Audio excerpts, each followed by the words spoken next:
closing day is my favorite day. Closing day means that the buyers are going to receive the keys to their new home. And it means that the sellers are going to collect a check for the proceeds of the sale of their home or their land, right? That's what closing is. So closing means that the title on the home or the land is being transferred over to new buyers. I had an interesting conversation a couple of days ago with a realtor, and I said something about I closed probably 99.9% of my transactions that go into contract. Listen, I was an educator for 20 years before I got into real estate 5.5 years ago. And I was always very big on being proactive, knowing ahead of time what kinds of things could come along that could be bad, right? And how to head those off straight away to make sure they didn't occur. So being proactive as a realtor is so crucial. And so I had this conversation a couple of days ago with this realtor who said, man, I probably close about 50% of my deals that go into contract. And look, I like to have a heart attack. I go, 50%? What in the actual hell? Listen, as a buyer or a seller, if you are looking to either buy or sell, the one question you need to ask your realtor is how many transactions that you actually get. What percentage of transactions that you get under contract do you actually get to the closing table? And listen, I would say they need to say at least 95%. At least 95%. I close at least 99.9% of the deals that I get under contract. Why? Because I can see problems ahead of time and head them off. Getting something under contract as opposed to getting it all the way to the closing table where keys are handed over and money is exchanged are two different things. A monkey can get something under contract, right? A monkey can get something under contract. But getting through all those hurdles and heading them off all along the way and being proactive is a whole different ballgame, right?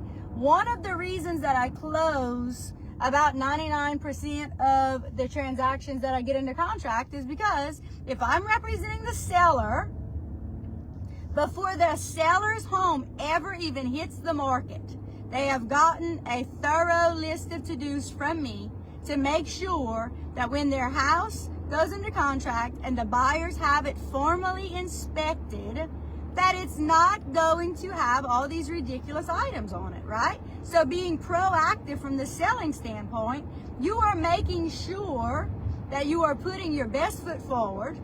You're making sure that when an inspector comes walking through your home, that they believe that you have taken amazing care of it. And so they're not so inclined to really nitpick the hell out of it on an inspection, right? So getting to the closing table is not easy at all. There are so many things that can go wrong, so many things that can go sideways. Let's say, for example, you have a contract, you are the seller, all right? And one thing I will always say to my sellers is this: a buyer is not stepping foot on your property, they're not stepping foot in your house unless they have a pre-approval letter, if I'm representing the buyer. Now, there are many realtors out there who are going to show people houses and don't even know if they're pre-approved and don't even know if they're qualified and don't even know anything because they're new or they're just lazy or whatever the case may be. I'm not showing a house to anyone that cannot prove to me that they can buy it. That's a waste of time. That is absolutely a waste of time. So if I get the call from somebody that says, listen, I want to look at houses in the $500,000 range, my first question to them is, are you financing it or are you paying cash? If they say I'm paying cash, good. Please send me proof of funds that shows that you have at least $500,000 in the bank, and then we'll go look at houses. If you are if you're financing it, you have a pre-approval letter that shows that you are pre-approved for that amount, and then we're going to go look at houses, right? So getting to the closing table, that means your house is on the market, you have a buyer, they've gotten through inspections. What comes after inspections, right? What comes after inspections is a whole different ballgame. It's an appraisal. So an appraisal means that the appraiser is coming to walk through the home to make sure that, number one, that the price is justifiable, that there are comps that can be shown to prove that this price is warranted, right?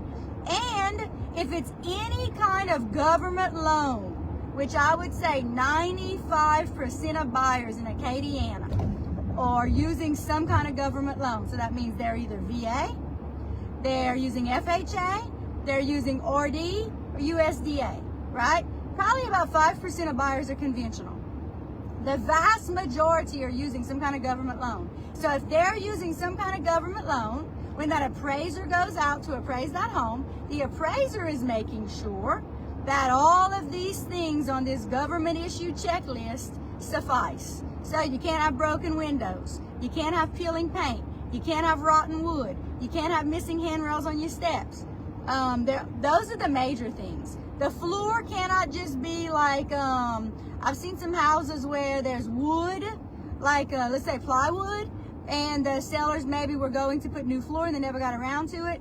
That's not gonna fly. You have to have real floor or stained concrete, all right? Or it's not gonna fly. So those things are important to know. And so when you're looking to hire a realtor, ask some hard questions. Don't just choose any realtor. Any realtor that we're a dime a dozen, there's at least 1,800 in just Acadiana, right? But we all work differently.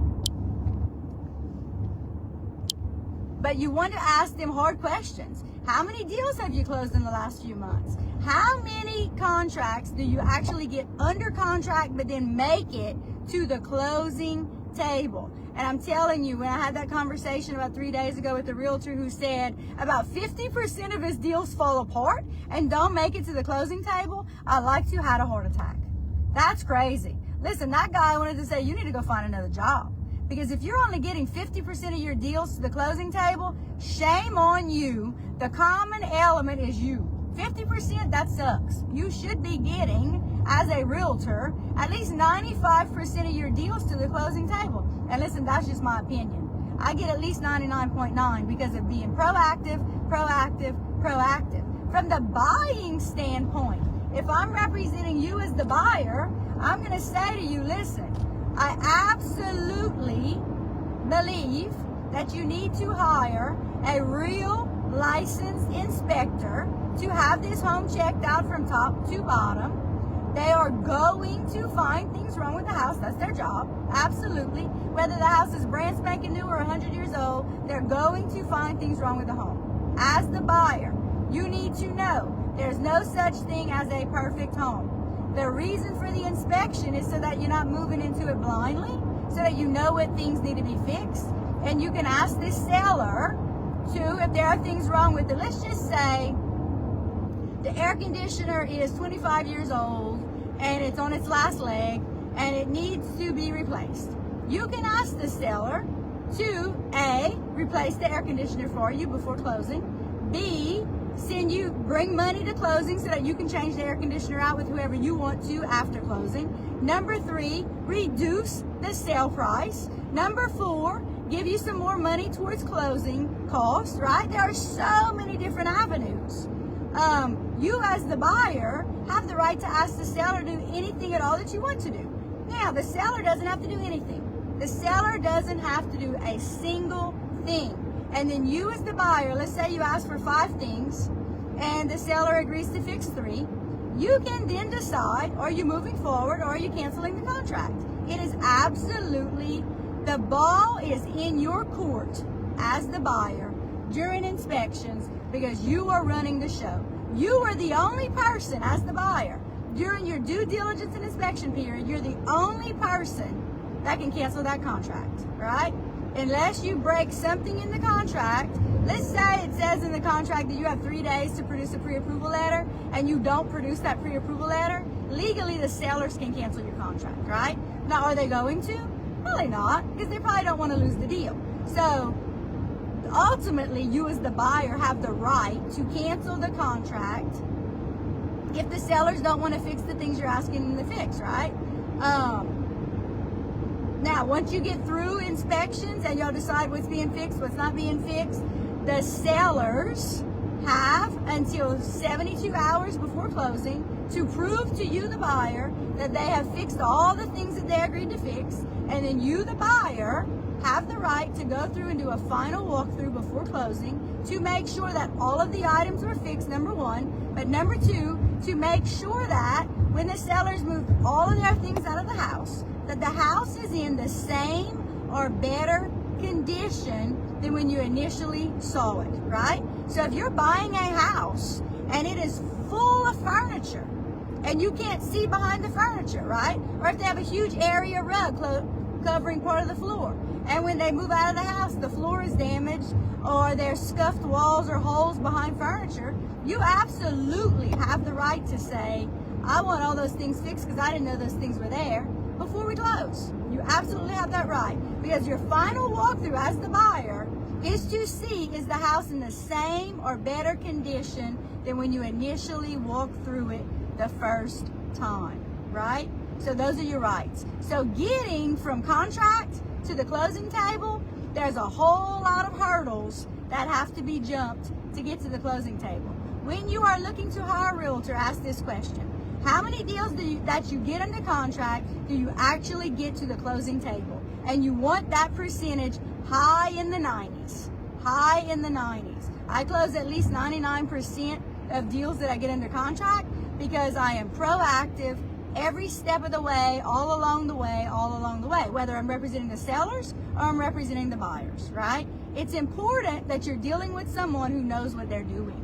There are plenty of realtors out there who are new, who are part-time, who don't give a shit, who are doing it just because of the money, right? Make sure you're choosing a realtor who is doing what's best for you as the client. Use your gut instinct, and if something says run, run. If something says run, run. Remember this, as a real estate agent, 5.5 years ago, I got out of education and got into real estate. I knew nothing about real estate. And so it's okay to ask lots of questions. If you don't know the answers to something, ask the question. And if you're working with a realtor who makes you feel like you're a pain, and you're just asking all these questions and they don't know the answers, listen, run.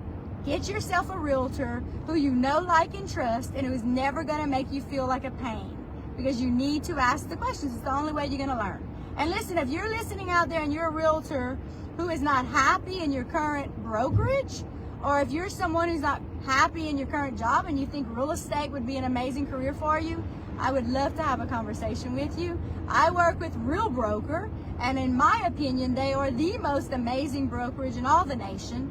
They are big on this motto: be kind, work hard, right? Simple as that. Be kind to people, work hard for people, everything else will come. Every day I work my ass off to do what's best for my clients, because that is my goal, is to do what's best for the clients and to get their house sold or get their land sold.